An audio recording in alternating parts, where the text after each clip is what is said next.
Hey, how's it going, everyone? So, what am I working on now?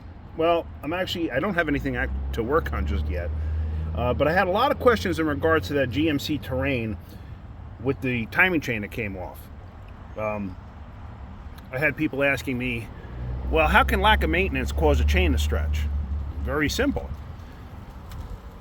In a chain, look at this. On a timing chain, you have all these individual links. Each and every link, if you think about it, each and every link has a pivot point. Two of them. So you got 1, 2, 3, 4. I mean, here you have 4 just in a matter of an inch. So think about how long this chain is and how many pivot points there are. And all of those points need lubrication. So you don't maintain your vehicle, you don't change your oil, you run it low on oil, whatever. All of those points wear, every single one of them. And that is the most articulated piece in the motor. That's the piece that moves the most. Think about it. You get a thousandths of an inch wear in one link. Multiply that by 400. Think about it. That's a lot. So now you just stretch your chain out. There's more to this than just a stretched chain. The chain's stretched. The tensioner probably let go. But now when the chain stretches on a motor like this, it sets codes. That chain had to be rattling. Had to be. There's no way it couldn't have been. And I'm going to show you something very interesting here in a minute. And I thought about it after I made the other video. This thing had to be rattling. So this was a case of, let's ignore the noise and maybe it'll go away. You know, it's kind of like, let me ignore the heart palpitation, maybe I won't have a heart attack. It's stuff like that. But yeah, this thing does have bent valves too. I wanted to show you that.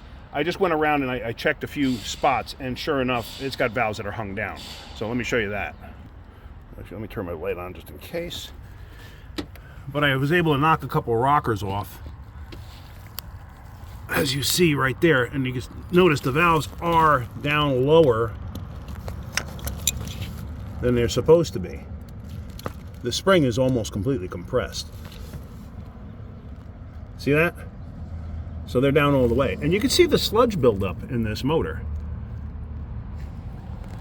I mean, it's not terrible. It's not terrible. But I'm just showing it to you that, hey, just a little bit of lack of maintenance can be devastating.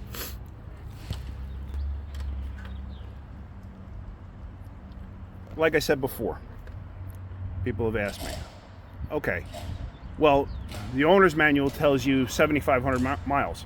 I've seen owner's manuals where it tells you 10,000 miles or 12,000 miles or something like that. I don't remember what it was on. But think about it for just a second there. 7,500 miles, okay? So your basic warranty is 336. So 7,500 miles, what is that? That's 15.3. That's 5 oil changes and you're out of warranty. Do you think the manufacturer cares about your motor blowing up at 50,000 miles if you never change the oil, or you only change your oil that little? They don't care. And also, what's the reason for such spread out oil changes? Cost of ownership. When they sell the car, when they put the car on the market, well, hey, if we bump the oil changes up to 7,500 instead of 5 or 3,000 miles, it's cheaper to own the vehicle in the long run. Think about that. Plus emission standards, because now you're not creating oil that needs to get disposed of, where most oil nowadays is recycled, unless you don't do what you're supposed to. So anyway, what I wanted to show you that was interesting also is this. There's a plate on here that is actually supposed to protect the valve cover. It's actually a guide also, but it's not only to protect the valve cover, but it's there, and it sits below the valve cover here. So there, you see where it wore through, and you can see my fingers going through the hole in the valve cover. I actually caught my finger on it and cut it. Well, not cut my finger, but cut the glove. I didn't think about it till later. See this? This is that guide. This is supposed to bridge across that chainsawed its way through that. See that? It chainsawed its way through that. So where is that piece? I don't know. That piece is down there somewhere.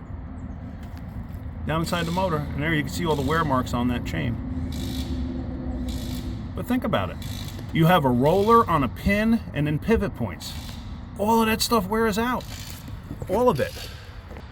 So, I mean, the choice is yours. You don't want to change your oil? That's fine. I'm happy to see you when you blow the motor up.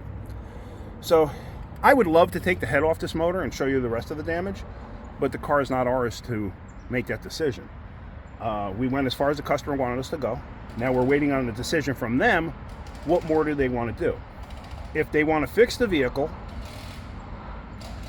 and put another motor in it, because I'm not fixing this. This is going to have, with all that metal, it's going to have bearing damage. It's going to have damage to the cams that you can't see. It's going to have damage to the cylinder head where the cam rides, because that's another thing too.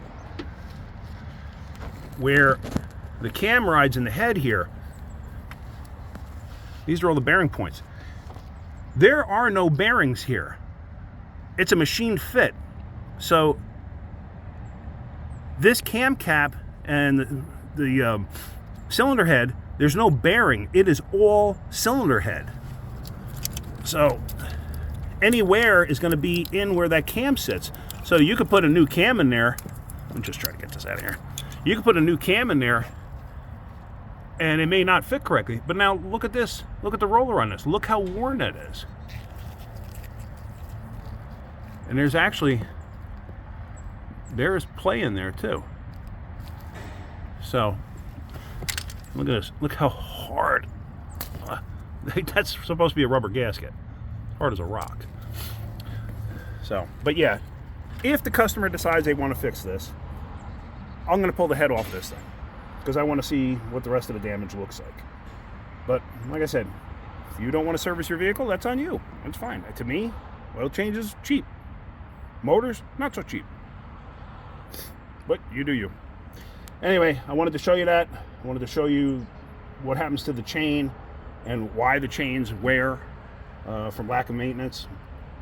You know, it's people used to cry and complain about changing timing belts. Oh my, I got to change the timing belt. It's $600.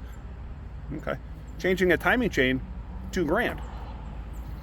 Tell you what, rather change timing belts than timing chains. And timing chains do wear out eventually, especially when you have long chains like on overhead cams. Like you have a V8 with an overhead valve and it's got the camshaft in the middle of the motor. You have a short chain. But in this, you got such long chain, you have just that much more to wear. So yeah, chains wear out. You have a dual overhead cam motor, 150, 200,000 miles, it's about the time, unless you really maintained it well, that's about the time where it's starting to get some stretch into it. So 200, 250,000 miles? I don't know, who knows? There might be a point where you start to set cam codes, you know, for timing, advanced timing retard, you know, correlation, stuff like that. So, I don't know. To me, I like timing belts much better. And hey, look, think about it this way. Race motors, V8 race motors, people put timing belts on them. They get rid of the chains because the belts are more accurate. So, anyway, just something to think about. Like I said, in the end, it's up to you. All right, guys, hopefully you got something out of that. If you did, hit that like button. If you could, please subscribe. All right, have a great day. Keep wrenching.